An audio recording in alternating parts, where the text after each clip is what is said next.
Hey y'all, welcome back to my channel. Today I'm sharing with you our evening routine and how I prepare for the next school day the night before. So if you're interested in hearing more about that, then hit that thumbs up button and stay tuned.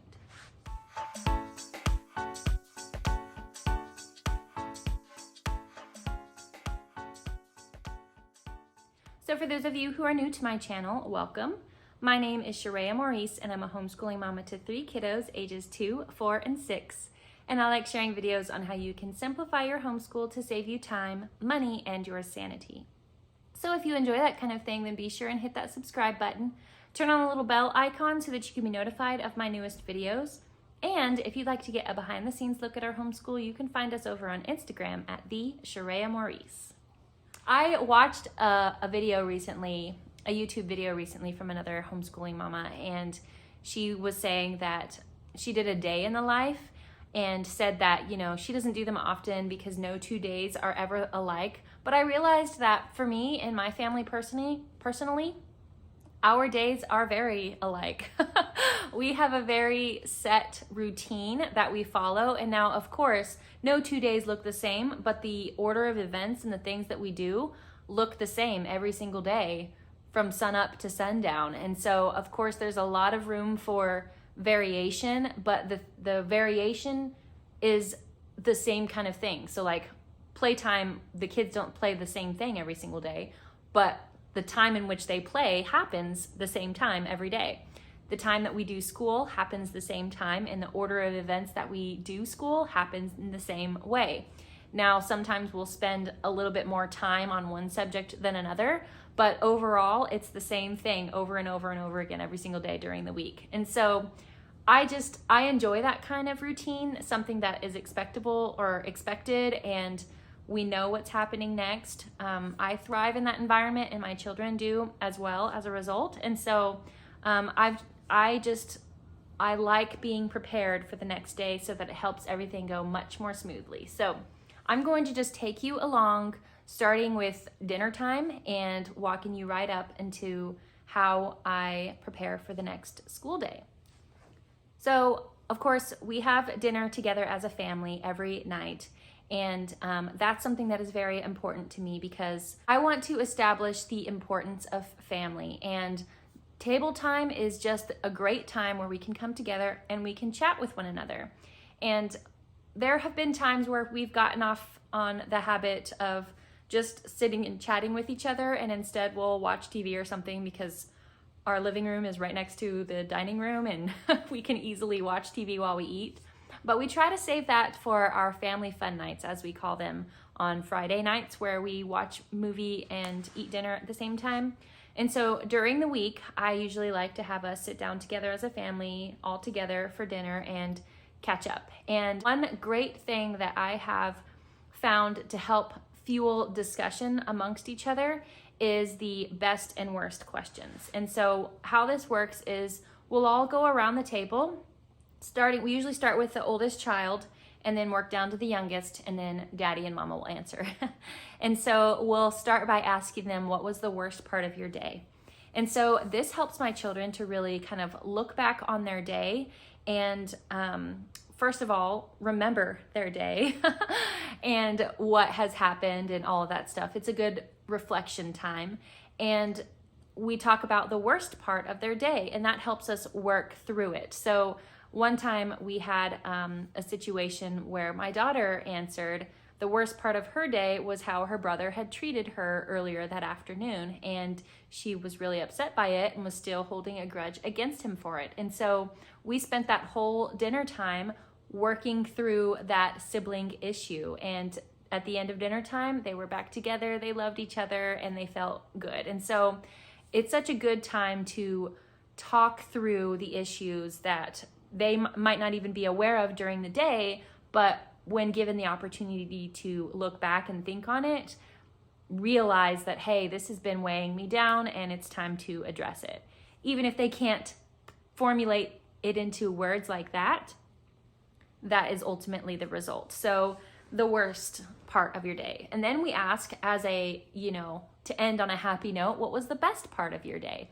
And that's always fun to talk about the best parts of our day, right? And so we end on a happy note with that. And everyone gets to hear about each other's day, and we all get a lesson in learning to sit quietly and listen and wait your turn and all of that. It's just a great family discussion opportunity. So if you are looking for ways to get more talk time in with your family, I highly recommend the worst and best questions for each person.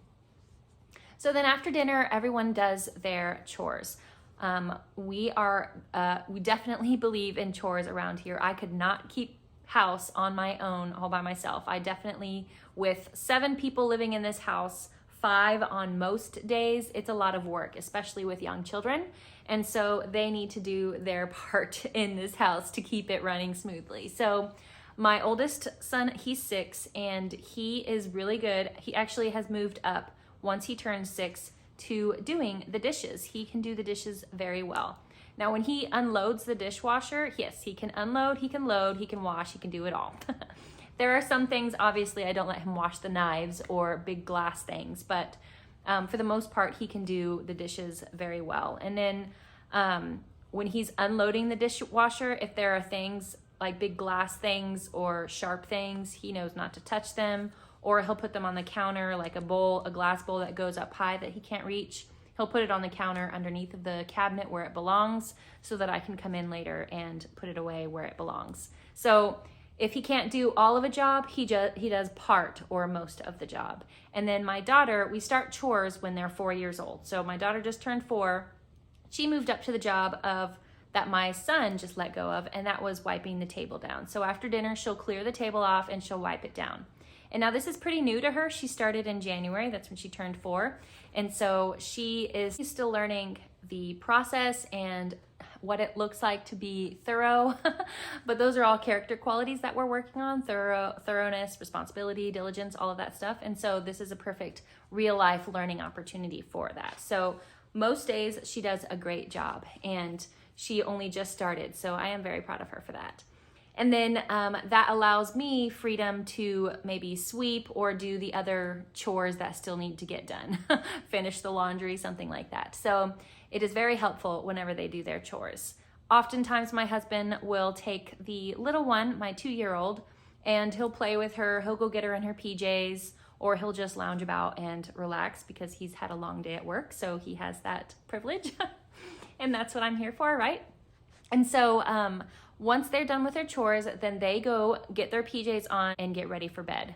And this usually happens about 6:30. We wrap up, we have dinner at 5:30. By 6 o'clock, 6:15 at the latest, we're done. They're finishing up their chores by 6:30, and then they're getting ready for bed. And so they'll get their PJs on all by themselves. So then after we have PJs and I wrap up the rest of the cleaning, put the dishes away that my son couldn't do, or get a load of laundry started, I'll sweep up and make sure the table is set for tomorrow while my husband goes upstairs and brushes teeth and reads bedtime stories.